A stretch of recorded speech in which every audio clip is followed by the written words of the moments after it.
పనిచేయువాడు శ్రద్ధగా పనిచేయువాడు ఏలుబడి చేయుదురు. సోమరులు వెట్టి పనులు చేయవలసి వచ్చును. చాలు, హల్లెలూయా. ఎట్లా పని చేయాలటమ్మా? శ్రద్ధగా పని చేయువారు, అశ్రద్ధగా కాదు. దేవుని సన్నిధికి వచ్చిన మనము కూడా చాలా మందిలో శ్రద్ధ ఉండదు. కానీ దేవుడు ఏమంటున్నాడు? శ్రద్ధగా ఎవరైతే పని చేస్తాడో, శ్రద్ధగా ఎవరైతే ప్రార్థన చేస్తారో, శ్రద్ధగా ఎవరైతే వాక్యాన్ని ధ్యానిస్తారో, శ్రద్ధగా ఎవరైతే చదువుకుంటారో, చదువు మీద శ్రద్ధ పెట్టాలి, ఆ బుక్ మీద శ్రద్ధ పెట్టు, తిండి మీద కాదు అని చెప్పేసి. లేకపోతే పిల్లలు మీరు అటు ఇటు ఆడుకుంటూ భోజనం చేస్తూ ఉంటే మీరేం చెప్తారు వాళ్ళకు? తిండి మీద శ్రద్ధ పెట్టి శ్రద్ధగా తినేది. ఒంటికి పట్టాలంటే శ్రద్ధగా తినాలని చెప్పేసి దాని మీద దృష్టి పెట్టాలని మనము హింట్ ఇస్తూ ఉంటాము. హల్లెలూయా. మరి దేవుడు ఏమని చెప్తున్నాడంటే, శ్రద్ధగా ఎవడైతే పని చేస్తాడో వాడు ఏం చేస్తాడట? ఏలుబడి. చాలా మందికి ఏం కావాలి అనుకుంటారంటే, ఏలుబడికి రావాలి, అధికారం రావాలి, నేను గొప్ప స్థానంలో ఉండాలి, నా స్థితి మారాలని అని అనుకుంటారు. చాలా సంతోషం. కానీ దేవుడు కూడా నీ స్థితి మారాలన్నా, నీ గతి మారాలన్నా, నీ పరిస్థితి మారాలన్నా నువ్వు చేసే పనిని ఏం చేయాలట? చాలా శ్రద్ధగా నిర్వర్తించాలి. అశ్రద్ధగా చేయడానికి ఇష్టపడకూడదు. అశ్రద్ధగా అంటే పని ఏంటంటే చేస్తున్నవాడే చేస్తున్నా. మందిరానికి వస్తారు, ప్రార్థన చేయమంటే ఏదో ఎవరి కోసమో చేసినట్టు, ఆరాధన చేయమంటే ఎవరి కోసమో మనం చేసినట్టు, చప్పట్లు కొట్టమంటే ఎవరి కోసమో కొట్టినట్టు కాదు. అది శ్రద్ధగా మనము ఆరాధన చేస్తే, దేవుని మీద దృష్టి పెట్టి మనం ఆరాధన చేస్తే, పరిశుద్ధ గ్రంథాన్ని కూడా చదవమంటే ఏం చేస్తారంటే, చదవమన్నాడు కదా అని చెప్పేసి అక్కడి నుంచి ఇక్కడ ఏదో బుక్ చదివినట్టుగా చదివేస్తారు. అంటే వాళ్ళు ఆ వాక్యాన్ని ధ్యానించరు, కానీ ఏదో చదవమంటున్నారు కాబట్టి చదువుతున్నా, నాకేం పట్టింది అన్న కోణంలో చదివితే దాని ద్వారా నువ్వు ఏలుబడిలోకి రావు. దాంట్లో ఉన్న వాక్యపు మర్మాన్ని మనం ఏం చేయలేము, గమనించి గ్రహించే పరిస్థితి ఉండదు. నువ్వు బైబుల్ చదివినా, నువ్వు మందిరానికి వచ్చినా, నువ్వు ఆరాధన చేసినా, నువ్వు ప్రార్థన చేసినా, ఏది చేసినా కూడా ఏం చేయాలా? శ్రద్ధగా చేసే వ్యక్తివై ఉండాలి. హల్లెలూయా. పని మీద నీకేముండాలి? శ్రద్ధ ఉండాలి. ఒకవేళ ఎట్లుండాలో ఒకసారి చదువుకుందాం. ఇదే సామెతల రాసిన గ్రంథంలో 22వ అధ్యాయము 29వ వచనం. పనిలో నిపుణత గలవానిని చూచితివా? అల్పులైన వారి ఎదుట కాదు, వాడు రాజుల ఎదుటనే నిలిచును. చాలు, హల్లెలూయా. తన పనిలో నిపుణత గలవానిని చూచితివా? హల్లెలూయా. దేవుడు మనకిచ్చిన పనిని ఎట్లా చేయాలట? నిపుణత కలిగి ఉండాలి. హల్లెలూయా. దాని మీద మంచి నైపుణ్యత కలిగి ఉండి, దాని మీద మంచి పట్టు సాధించి, మంచి పట్టుదలతో, శ్రద్ధ భక్తులతో నువ్వు ఒకవేళ భయము భక్తితో గనుక నువ్వు ఆ పని చేస్తే ఏమవుతావట? అల్పుల ఎదుట కాదు. నువ్వు పని క్రమంగా చేస్తే, నువ్వు శ్రద్ధగా ప్రార్థన చేస్తే, నీకు దేవుడిచ్చిన పని, అది ఉద్యోగమైనా వ్యాపారమైనా, నువ్వు ప్రార్థనలో ఏకీభవించిన అది పరిచర్య కావచ్చు. హల్లెలూయా. దాంట్లో నిపుణత కనబరచాలి, ఒక ప్రత్యేకత కనబరచాలి. అందరు చేసినట్టు నువ్వు కాదు. అందరు చేసినట్టుగా నువ్వు చేస్తే నీకు ప్రైజ్ వస్తుందా? బహుమానం రాదు. ఒక ప్రత్యేకమైన రీతిలో దేవుణ్ణి ఆరాధించాలి, ఒక ప్రత్యేకమైన రీతిలో నిపుణత చూపించాలి. నీ యొక్క టాలెంట్ అనేది బయటికి రావాలి. హల్లెలూయా. పనుల దగ్గర మనం చేసినప్పుడు, మనకు ఉద్యోగం ఇచ్చినా కూడా అందరి లెక్క మనం కూడా పనిచేస్తే మనకు బహుమానం రాదు. కానీ అందరికంటే మెజారిటీగా మనము మంచి టాలెంటెడ్గా మనం పని ఎప్పుడైతే చేసి అద్భుతంగా చూపించగలుగుతామో అప్పుడు మాత్రము ఆ యొక్క పై అధికారి మనల్ని గుర్తించే పరిస్థితులు ఉంటాయి. హల్లెలూయా. అప్పుడు మనకు ప్రమోషన్ రావడానికి అవకాశం ఉంటుంది. అప్పుడు మనకు గౌరవము, మర్యాదలు, సమృద్ధి కావచ్చు, అందులో ముందుకు వెళ్ళడానికి ఆస్కారం ఉంటుంది. హల్లెలూయా. చాలా మందికి ముందుకు వెళ్ళాలని ఉంటుంది, గౌరవం కావాలి, మర్యాదలు కావాలి, పేరు కావాలి, ప్రఖ్యాతలు కావాలి, గొప్ప స్థానాలు కావాలి. మరి ఇవన్నీ కావాలి అని అంటే నువ్వు చేసే పనిలో నీకేముండాలి? కొద్దిగా శ్రద్ధగా పనిచేయాలి. హల్లెలూయా. ఆ పని ఏ పని అయినా కూడా, అయ్యో చిన్న పనే కదా, నేను కూలి పనే చేస్తున్నా, నేను వ్యవసాయం చేసుకుంటున్నా, నేను లేకపోతే చిన్న కొట్టు పెట్టుకొని నడిపించుకుంటున్నా, నువ్వు పని ఏది చేసినా పర్లేదు. హల్లెలూయా. దొంగతనాలు చేయకుండా దేవునికి వ్యతిరేకమైన పనులు చేయకుంటుంటే చాలు. నువ్వు పోషించబడడానికి, నీ కుటుంబాన్ని పోషించుకోవడానికి నువ్వు ఏ పని చేసినా పర్లేదు, కానీ అందులో ఏం చూపించాలట? నిపుణత కనబరచాలి. హల్లెలూయా. అశ్రద్ధగా సోమరు లెక్క నువ్వు పడుకున్నావు అనుకో, సోమరు లెక్క పడుకుంటే, సోమరు లెక్క మామూలుగా ఉంటే ఏమవుతుందట? దరిద్రత వచ్చేస్తుంది. హల్లెలూయా. దరిద్రత ఎక్కడి నుంచి వస్తుంది? ఎక్కడి నుంచో రాదు. నీ సోమరితనం నుంచే నీకు దరిద్రత. నీవు శ్రద్ధ కలిగి పని చేస్తే నీకు ఏలుబడి వస్తుంది. హల్లెలూయా. అందుకని నీవు కలిగి ఉన్న పనిలో, నీకు దేవుడిచ్చిన పనిలో, అది చిన్న పనైనా పెద్ద పనైనా, అది ఉద్యోగం. చాలా మంది ఏమంటారంటే, దేవుడు నాకు చిన్నదే ఇచ్చిండు, చాలా ఇస్తే నేను మంచిగా చేద్దాను.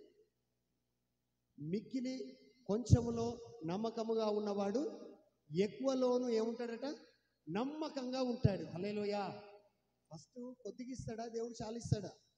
నీ నమ్మకత్వాన్ని చూడడానికి, నీ ప్రార్థనా జీవితాన్ని చూడడానికి, నువ్వు దేవునికి ఇచ్చే భాగాన్ని నువ్వు ఎంతవరకు ఇస్తున్నావా చూడడానికి, నువ్వు ఎంతవరకు దేవునికి సేవకులకు నమ్మకంగా ఉంటున్నావో చూడడానికి దేవుడు కొంచెముగా ఇచ్చి చూస్తాడట. హల్లెలూయా. అందుకని మిక్కిలి కొంచెములో నమ్మకమైన వాడు ఎక్కువలోనూ నమ్మకస్తుడిగా ఉంటాడట. మోషేనట దేవుని యొక్క ఇల్లంతటిలో ఎలాగున్నాడు? నమ్మకంగా పనిచేస్తున్నాడు. హల్లెలూయా. నా ఇల్లే అనుకొని పనిచేస్తున్నాడు, ఇది నా సంఘం అనుకొని పనిచేస్తున్నాడు. కొంతమందికి ఎలా ఉంటుందంటే, నేను ఎందుకు చేస్తా చర్చిల పని, చర్చి ఏమన్నా నాదా, పాస్టర్ది చర్చి. హల్లెలూయా. పాస్టరే చూసుకుంటాడు, లేకపోతే 4-5 ముందడబడి ఉంటారు కదా చర్చికి వచ్చేటోళ్ళు, వాళ్ళే చూసుకుంటారు. హల్లెలూయా. దేవుని పని మీద నీకు శ్రద్ధ లేకపోతే ఏలుబడి ఎక్కడి నుంచి వస్తుంది? దేవుని పని కోసం నువ్వేం తీసుకోవాలా? శ్రద్ధ తీసుకోవాలి. హల్లెలూయా. దేవుని మందిర ఆవరణం కోసం శ్రద్ధ తీసుకోవాలి. నశించిపోవచ్చిన ఆత్మల కోసం నువ్వు శ్రద్ధ తీసుకోవాలి. పాస్టర్ చెప్పుకుంటాడులే సువార్త, నాకేం పని? కానుకలు పాస్టర్కి వస్తున్నాయా, నాకు వస్తున్నాయా? హల్లెలూయా. ఇది కాదు. దేవుని పని కోసం నువ్వు శ్రద్ధ తీసుకుంటే నీ విషయంలో కూడా దేవుడు శ్రద్ధ తీసుకుంటాడు. హల్లెలూయా. కొందరు చెప్తారు. ఎట్లా చెప్తారంటే, ఏదో చెప్పనట్టుగా, వస్తావా, నాకేం లేదులే అన్నట్టుగా. దేవుడు ఎట్లా చెప్పంటాడు? చేసే పని ఏదో శ్రద్ధగా చేయి, కొంచెం మనసు పెట్టి చేయి. నువ్వు ఒక్క అధ్యాయం చదివినా పర్లేదు, వాక్యం ఎట్లా చదవాలమ్మా? శ్రద్ధగా చదవాలి. హల్లెలూయా. అల్లరి పిల్లలతోటి మాట్లాడుకుంటా, అటు మాట్లాడుకుంటా, మళ్ళీ బైబిల్ ఏం చేస్తారు ఉంటారు? వీళ్ళు చదువుతూనే ఉంటారు. ఎక్కడ దాకా చదివినావు అని నేను వచ్చి అడిగితే 4-5 అధ్యాయాలు అయిపోయినాయి, ఇంకొకటి మొదలు పెట్టినాయి ఇప్పుడే కొత్తగా. హల్లెలూయా. ఒక్క ముక్క కూడా వీళ్ళకి అర్థం కాలే. ఎట్లా చదివిండ్లు? పిల్లలు రాగానే వాళ్ళని తీసుకుంటారు, ఆడుకుంటారు కలిసి. ఎవరన్నా బయట నుంచి డోర్ కొట్టగానే వాళ్ళతో మాట్లాడతారు, మళ్ళీ వచ్చి బైబిల్ చదువుతూనే ఉంటారు. అబ్బో, చదువుడు బంద్ చేయరు. అట్లా చదివి దుష్టుడు ఏమంటాడంటే, 10 అధ్యాయాలు చదివినవి ఇవాళ మస్తు అయింది కానీ ఉండుగా. హల్లెలూయా. ఇట్లా కాదు, చేసే పని మీద నీకేముండాలా? శ్రద్ధ ఉండాలి. కొందరు ప్రార్థన చేస్తూ కానీ అయిపోతుంది కానీ ఆగు, కొంచెం అయినాక ప్రార్థనలోనే. ఇప్పుడు పక్కలు వచ్చి వెళ్తున్నారు, పక్కలు వచ్చి పిలిస్తే తీస్తగానే 2 నిమిషాలు ఆగు, ప్రార్థన అయిపోయినాక తీస్తా, ఇది కూడా ప్రార్థనలోనే చెప్తారు. హల్లెలూయా. అవు అట్లుంటారు అన్నమాట మహాశైలి. అంటే ఎట్లున్నది? దేవుడితో మాట్లాడుతున్నావా, నువ్వేమన్నా లోకస్తులతో మాట్లాడుతున్నావా? అంటే ఇంత శ్రద్ధ ఉందన్నమాట నువ్వు చేసే ప్రార్థన మీద. పనికాడ నువ్వు శ్రద్ధ లేకుండా పని అక్కడ వదిలిపెట్టేసి నువ్వు అక్కడ రోడ్ల మీద తిరుక్కుంటా, ఆగమాగం తిరుక్కుంటా నువ్వు వస్తే ఆ పనిలో నీకు ఏలుబడి రాదు, ఆ పనిలో నుంచి నీకు ఆశీర్వాదం వచ్చే పరిస్థితులు ఉండవు. హల్లెలూయా. ఆ యజమానుడి దగ్గర నువ్వు నమ్మకత్వాన్ని కోల్పోయే పరిస్థితి. అయితే మోషే దేవుడు ఇచ్చిన ఆ యొక్క ఇల్లంతటిలో, పరిచర్య అంతటిలో ఎట్లుంటున్నాడట? నమ్మకముగా. ఈరోజు దేవుని దగ్గర ఆ నమ్మకత్వాన్ని మనము ప్రదర్శించాలి.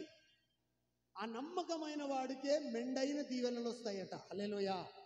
నమ్మకమైన వానికి దీవెనలు మెండుగా కలుగును. హల్లెలూయా. మరి మనకు మెండుగా వస్తలేవు, నిండుగా వస్తలేవు, ఎప్పటికీ కూడా కరువు పరిస్థితులే. అంటే కారణం ఏంది? ఎక్కడుంటలేము మనం. నమ్మకాన్ని కనబరుస్తలే, నమ్మకత్వాన్ని చూపించట్లే. నీ యొక్క పనిలో నమ్మకత్వం చూపించాలి. దేవుడు నీకు ఇచ్చిన స్థానంలో నమ్మకంగా నిలబడి చూపి శ్రద్ధగా చేయి. అందులో మంచి టాలెంటెడ్ పర్సన్గా మీకు పాటలు పాడే కృప దేవుడిస్తే అది టాలెంటెడ్గా దేవుడిచ్చిన టాలెంటెడ్ ఇంకా ఇంకా అద్భుతంగా పాడి దేవుని గణపరిచే వ్యక్తివై ఉండాలి. హల్లెలూయా. నువ్వు ప్రార్థన చేస్తే ఇంకా మంచిగా ప్రార్థన చేసి స్పష్టంగా వాక్యం చదివితే ఇంకా స్పష్టంగా చదివి దేవుని గణపరచాలి. దాని మీద దృష్టి పెట్టి చదవాలి. హల్లెలూయా. దాని నిపుణత కలవాణిని చూచితివా. తన పనిలో ఏముండాలంటే మనలో నిపుణత. ఏదో చదువుమంటాను కదా చదివేసుకున్నా అట్లా కాదు. నేను ఇంకా నిపుణత కనబరచాలి. హల్లెలూయా. చర్చి ఊడమన్నాడు, ఊడు చేసిన ఏడుకోకాడికి ఎక్కడి అక్కడనే ఉంటాయి చెత్త. అది కాదు, నీ పనిలో ఏముండాలా? శ్రద్ధ పెట్టి చేస్తే క్లీన్గా కూడా అవుతుంది. హల్లెలూయా. పాపాలు ఒప్పుకో, ప్రార్థన చేయమంటే ఒప్పేసుకున్నా అని చెప్పేసి ఆడోటి ఈడోటి ఏది పరిగ కనుక ఏరుకున్నట్టుగా ఏరతా. పరిగ కాదు, ఒక పంట కోసినట్టుగా క్రమంగా ఏం చేయాలా? కోస్తూనే ఉండాలి. హల్లెలూయా. అదంతా పనికిరాదంతా తీసి కాలబెట్టడానికి ఆస్కారం ఉంటుంది. అక్కడొకటి ఇక్కడ ఏరుకొచ్చుకుంటాయి, ఇంకా పొలంలో అట్లనే ఉంటాయి. పరిగెరినట్టు కాదు, ఒక వరుస పెట్టి చూడాలి. హల్లెలూయా. అంటే శ్రద్ధగా శ్రద్ధగా. ఒక మాటలు చెప్పాలంటే అమ్మా, రూతు ఏం చేసింది తెలుసా? తనకు దేవుడిచ్చిన పని పరిగె ఏరుకునే పని. హల్లెలూయా. చిన్న పనా పెద్ద పనా? అమ్మా జాగ్రత్త మాట్లాడాలి. చిన్న పనా పెద్ద పనా? ఈరోజు చిన్న పని ఉన్నది, నాకు పెద్ద పని అయితే నేను నమ్మకంగా చేద్దును, కానీ నాకు చిన్నది అయిపోయింది. లేకపోతే నేను దేవునికి ఇచ్చినవా ఏమైనా అంటే, దేవుడు లక్షల లక్షలు కోట్ల కోట్లు ఇస్తే మా ఇద్దును, కానీ నాకు వచ్చేదే వేల సంపాదన. దేవునికి ఏమి ఇస్తాం? లక్షల లక్షలు వచ్చినప్పుడు ఇస్తలే. హల్లెలూయా. నీకు రావు, నువ్వు ఇయ్యవు, రెండు లేవు. హల్లెలూయా. మరి ఎప్పుడు వస్తాయి? దేవుడు ఇచ్చిన దాంట్లోనే నువ్వు నమ్మకత్వాన్ని కనబరచాలి. హల్లెలూయా. ఆమెకు ఇచ్చింది ఏం ఏరుకోవడం? డైరెక్ట్ తీసుకుపోయి దేవుడు బోయాజితోటి పెళ్లి చేసేసి నువ్వు ఆమెకు భార్య అయిపోతున్నావు అని చెప్పేసి ఆ పంట పొలం మీద అధికారిని చేసిండు దేవుడు. ఏం చేసినాడు? పరిగె ఏరుకునే పనిని ఇచ్చినాడు. హల్లెలూయా. ఆమె కుటుంబం పోషించబడడానికి పరిగెరుకునే పనే దేవుడు చూపించినాడు. అది ఎట్లా చేసింది? ఆటోలు నడిపే వాళ్ళు ఉంటారు, కూలీ చేసుకునే వాళ్ళు ఉంటారు. నిజంగా నాకే అనిపించేది, అసలు 10 రూపాయలు, 20 రూపాయలు, 50 రూపాయలు, 30 రూపాయలు అన్నిటి కూడా ఏం చేయాలి పాపం? వాళ్ళు జమ చేసి మరలా వాళ్ళు కట్టే కాడ కావచ్చు, చేసే కాడ కావచ్చు, వాళ్ళ కుటుంబ పోషణ కావచ్చు, ఆడో కూలి చేసి, ఇక్కడ ఒక కూలి చేసి, అక్కడ ఒక కూలి చేసి, అవన్నీ జమ చేసి చీటీ కట్టుకోవడం, అవన్నీ జమ చేసి పిల్లల భవిష్యత్తు కోసం, ఆ యొక్క వాళ్ళ చదువుల కోసం మనం సిద్ధపరచడము. హల్లెలూయా. నువ్వు అనుకోవచ్చు, నా చిన్న పనే కదా. నీ చిన్న పనిలో నువ్వు నమ్మకంగా ఉండు. హల్లెలూయా. నీ చిన్న మందిరంలో నువ్వు ఎట్లుండాలా? నమ్మకంగా ఉండు. పెద్ద మందిరం ఇచ్చినప్పుడు కూడా నువ్వు నమ్మకంగా తయారవుతావు. హల్లెలూయా. చాలా మంది అనుకుంటారు, మనకు క్వైర్ టీం ఎందుకు, ఇప్పుడే పెద్ద చర్చ్ అయినాక క్వైర్ టీం కావాలి. చిన్న చర్చిలో క్వైర్ టీం ఉంటే, చిన్న చర్చిలో ప్రేయర్ వారియర్స్ ఉంటే, పెద్ద చర్చ్ అయినప్పుడు కూడా వీళ్ళే అక్కడ పనిచేస్తారు. హల్లెలూయా. పెద్దగా ఒట్టుగానే రాదు. ఆమె కూడా ఆమెకిచ్చిన పరిగెరుకో బిడ్డ, ఇట్లా నువ్వు పోషించబడు అంటే థ్యాంక్ యూ గాడ్ అని చెప్పేసి నమ్మకంగా ఆ పరిగెని ఏరుకుంటూ, పరిగె మీదనే శ్రద్ధ పెట్టిందా, మోపుల మీద శ్రద్ధ పెట్టిందా?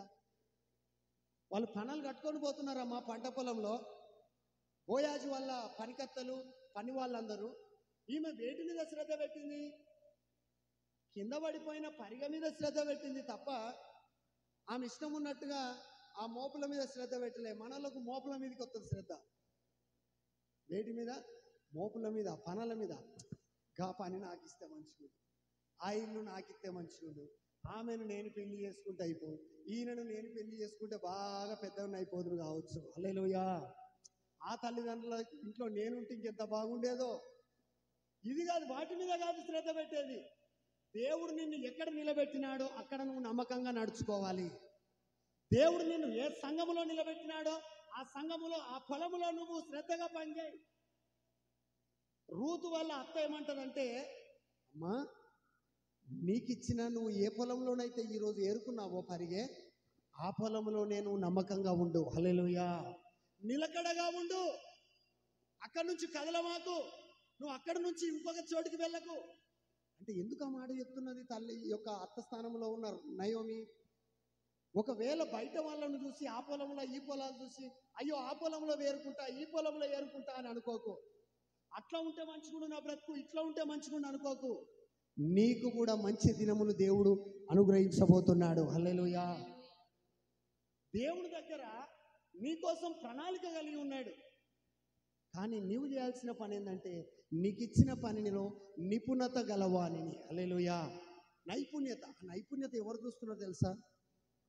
యజమానుడైన బోయాజు వచ్చి కూర్చొని అందరినీ పరిశీలన చేస్తున్నాడు. హల్లెలూయా. ఎవరు ఎలా పనిచేస్తున్నారు, నా పనికత్తలు ఎలా పనిచేస్తున్నారు, ఆ పరిగ ఏరుకోవడానికి వచ్చిన ఆ యొక్క యవనస్తురాలు ఏం పని చేస్తున్నది, దొంగతనం చేస్తున్నదా, భక్తి మీద శ్రద్ధ నిలిపిందా అని గమనిస్తున్నాడు. ఎటైనా పక్క చూపులు చూస్తున్నదా అని గమనిస్తున్నాడు.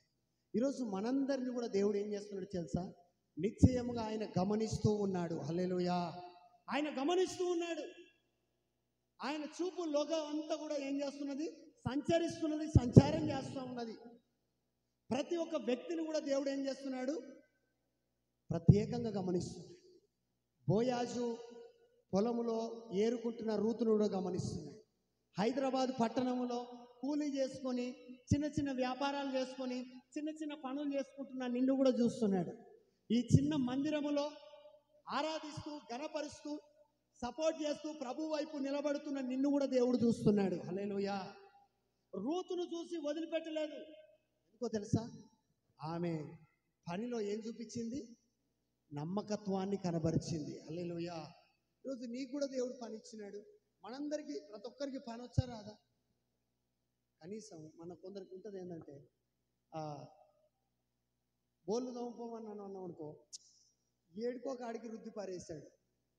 ఎటుపెట్టి తోమాలి కదా, ఏడుకో కాడికి రుద్దాడు వారేస్తే అంత ఎట్లుంటాయి. ఇక సబ్బు సబ్బే సబ్బు సబ్బే సబ్బు సబ్బే.